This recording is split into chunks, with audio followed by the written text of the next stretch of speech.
Today, I'd first like to talk about reading Paul's letter. I know this may seem a little out of the ordinary because I usually focus on the gospel for my homily. But Jesus' gospel today is going to be better understood by talking about Paul's letter first.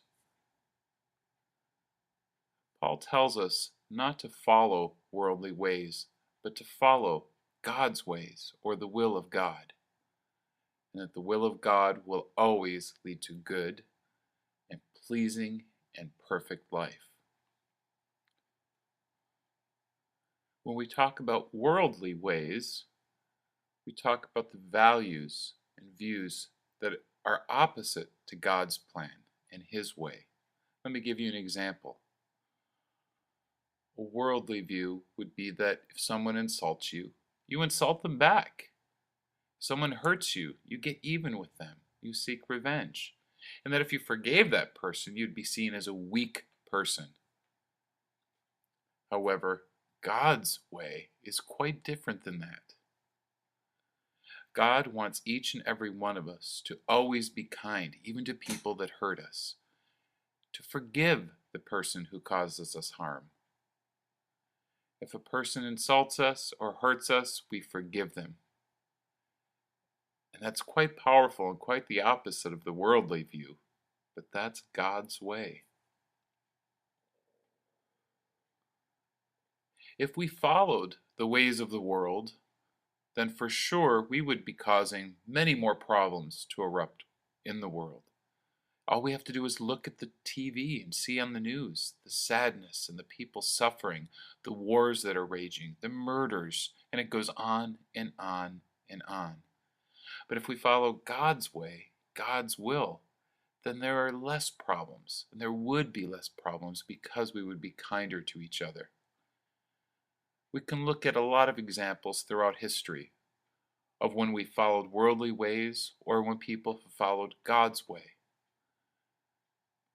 When people have followed worldly ways, we see wars, we see dictators that have persecuted entire groups of people. But looking at following God's ways, well, let's look at one example of Martin Luther King and how he fought for the black African American community, an oppressed group of people by white people. But they stood up and they said enough is enough. And the white people were so enraged that they took to violence, shooting them, hurting them. But the black community did not retaliate or did not do the same. They did not seek revenge.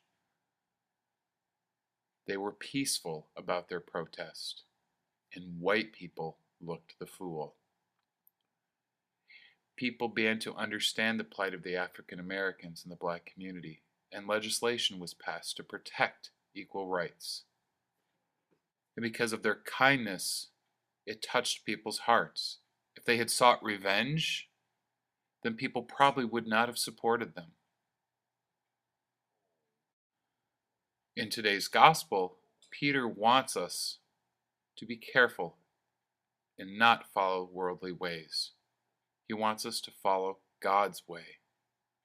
And yes, we may suffer, we may be persecuted, but through patience and kindness, people can change and the world can become a better place. So it's possible that God gives us the strength to always choose His way, even though we may have to suffer, but He'll lead us to a way that's better for all of us. God bless you.